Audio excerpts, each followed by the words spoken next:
right, folks, so I'm here and I'm live.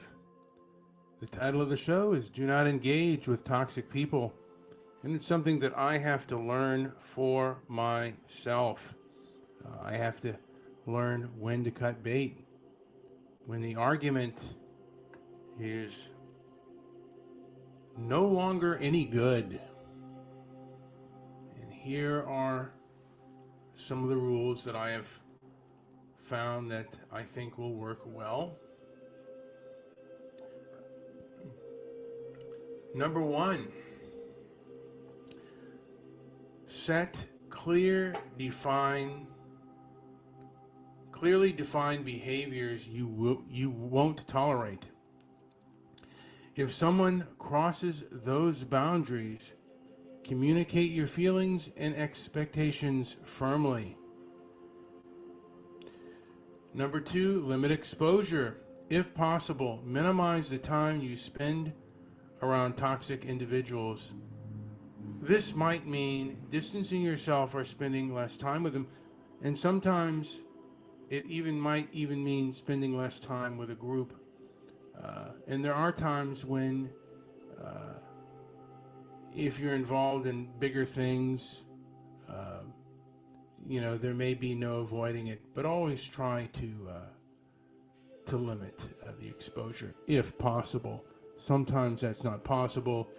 It's a work situation, and that's where the setting boundaries comes into play and make very clear. Number three, stay calm. If you must engage with a toxic person, remain calm and composed. Avoid getting drawn into drama or manipulation. Number four, avoid gossip. Toxic people thrive on gossip. By not participating, you avoid becoming a part of their drama. Number five, stay objective. Remember that a toxic person's behavior is not about you.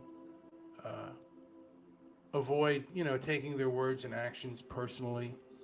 A lot of times, particularly online, people will, particularly on Twitter, if you make a spelling mistake or a grammatical error, and it's usually leftists that do this, they will always point that out. Now, this is not on the thing, but I think, one of the things I'm doing is to seeking support my walk against the woke. Hopefully, I can find like-minded people who are against the woke. One of the things that because I think the woke left is very toxic, but I don't want to run into other toxic people, and I notice some of the people who are anti-woke can be often just as toxic, and I won't even say more so. I'd say some of them, but on average, the woke is the most toxic group out there, and vindictive and nasty and stuff like that. And the last one, really, and this is hard for me, particularly online. I want to make a point that online, I'm not going to try. Anyone who says they're woke is F, extremely woke mom, I'm this, I'm that.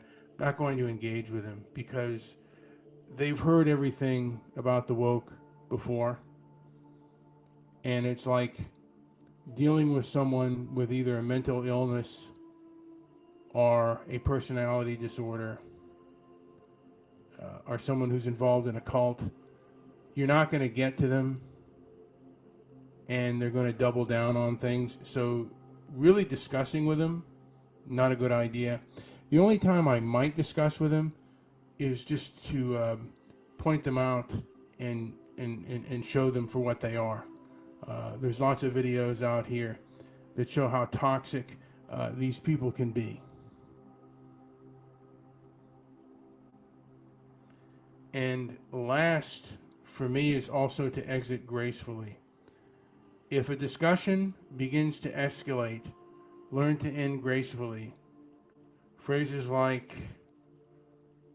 let's talk about this later, or I need to step away for a moment can be helpful. Online, just not responding to something negative. A lot of times people are out there to hurt you um, mentally and sometimes even physically. So it is best to just avoid and walk away. My opinion with the woke left, they they are primarily not interested in debating our discussion. They want obedience, and the only language that they are going to respond to really is punishment. And my thing is boycotting and litigation for the things that are really toxic and really harmful. Uh, and I think they also seem to be crossing the line in legality and morality. Anyway, this has been Brian with Transparency and Merit. Like, subscribe, and leave a comment down below. Thank you for listening.